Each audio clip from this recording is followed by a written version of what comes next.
4 अप्रैल की एक शिकायत पर आधारित है। तो 4 अप्रैल को भारतीय जनता पार्टी शिकायत करती है।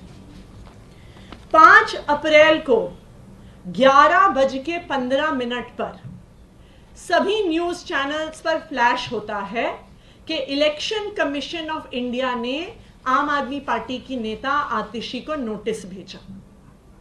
हर चैनल पे ये न्यूज चलने के बाद 11:15 पर यह न्यूज टीवी पर चलती है और उसके आधा घंटा बाद 11:45 पर मुझे एक्चुअली नोटिस मिलता है। नोटिस मुझे ईमेल किया जाता है।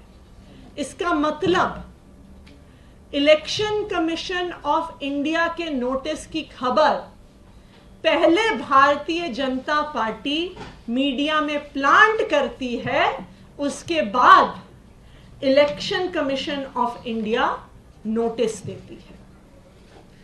आज मैं इस देश की इलेक्शन कमीशन से पूछना चाहती हूं, क्या आप भारतीय जनता पार्टी का एक अनुषांगिक संगठन बन गए हैं? जब enforcement directorate model code of conduct लगने के बाद एक सिटिंग चीफ मिनिस्टर, एक ऑपोजिशन के प्रमुख चेहरे, देश की 6 नेशनल पार्टीज में से एक के नेशनल कन्वीनर को गिरफ्तार करती है, तो क्या इलेक्शन कमीशन ईडी को नोटिस भेजती है? जब इनकम टैक्स डिपार्टमेंट देश की एक बड़ी ऑपोजिशन पार्टी कांग्रेस पार्टी का बैंक अकाउंट सील करती है, तो क्या election commission income tax department को नोटिस भेजती है?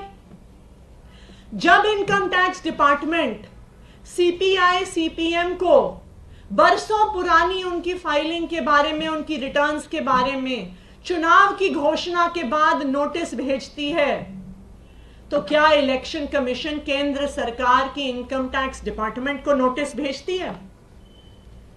इलेक्शन कमीशन ऑफ इंडिया की आंखों के सामने केंद्र सरकार, भारतीय जनता पार्टी शासित केंद्र सरकार, सीबीआई का, ईडी का, इनकम टैक्स डिपार्टमेंट का खुलेआम मिसयूज कर रही है इलेक्शन से पहले।